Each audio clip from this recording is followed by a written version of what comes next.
ルフちゃん以外でもビビビって子が見たいの。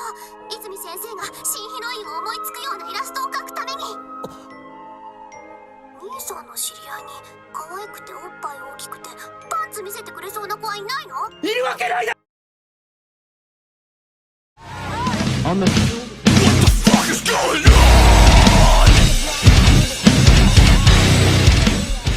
Welcome to the series where I review the worst anime I can find, and we've started with an absolute blinder in Eromanga Sensei.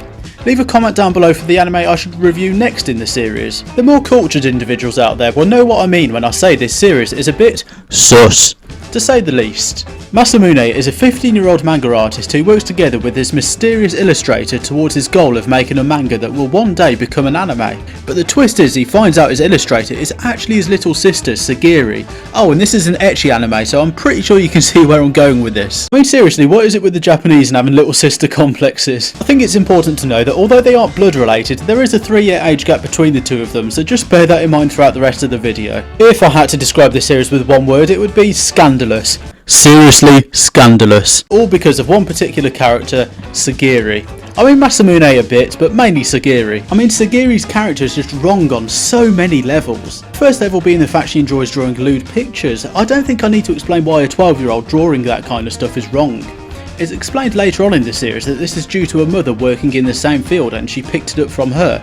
And I think for this, her mother belongs in the top 5 worst anime moms of all time for exposing her child to this. She's also grossly, and I put the emphasis on the word grossly, sexualised throughout the show. You know, the typical angles and the typical outfits you get in ecchi anime, as you can imagine. I seriously thought the FBI was going to come knocking at my door after watching this anime. But the worst, the absolute goddamn worst part of this series was the final episode when Masamune receives an adult version of his manga. And Sagiri grabs it, she reads it, she enjoys it, and then she wants to create adult doujinshis of her own. If that isn't the definition of scandalous, I don't know what is. And I'll remind you again, she's 12. The show tries to justify them becoming a couple by explaining more of their pasts. Both Masamune and Sagiri had already begun writing and drawing before meeting each other as new step-siblings, and it turns out they had already worked together years beforehand. So let me get this timeline straight. They both talk and work together for months when they're quite young. They stop talking to become pros. They coincidentally become step-siblings.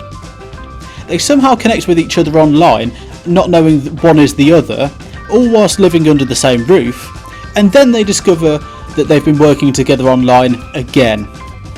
There is not a 1 ounce of believability in that plot. And when you consider a 31-year-old Japanese man wrote this shit, you question a lot of things. I mean, think about it. He wrote this, his editor would have seen this, the director of the anime would have seen this, the animators would have had to draw this, and worst of all, Crunchyroll would have seen this abomination. Think about all of the people that would have looked at this show and gone, yeah, this is something we should not only publish as a manga, but also make into an anime! And yet it still made it into our retinas.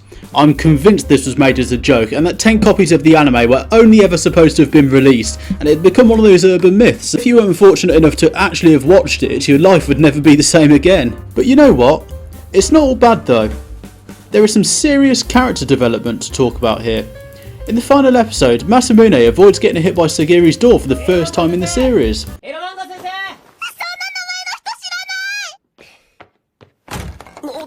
But seriously, there are a few positives about this series, albeit few and far between.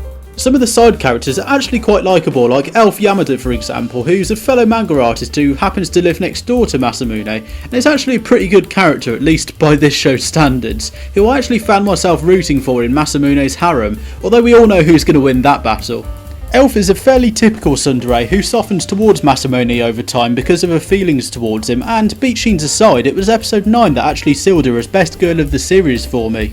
She took him to a place that appears in her stories and where her father proposed to her mother. For such a degenerative show, this was actually quite wholesome and had some feeling behind it.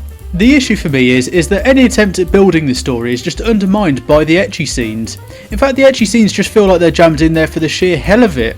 For example, there's a fairly pleasant story of Sagiri gradually becoming more receptive towards her brother after being a hikikomori for a year and communicating through thumping through the floor. Over time she grows closer to her only family member and gradually leaves her room and faces the real world. Then almost every episode we're hit with her being shown off in some lewd way and Masamune pretending like he isn't turned on.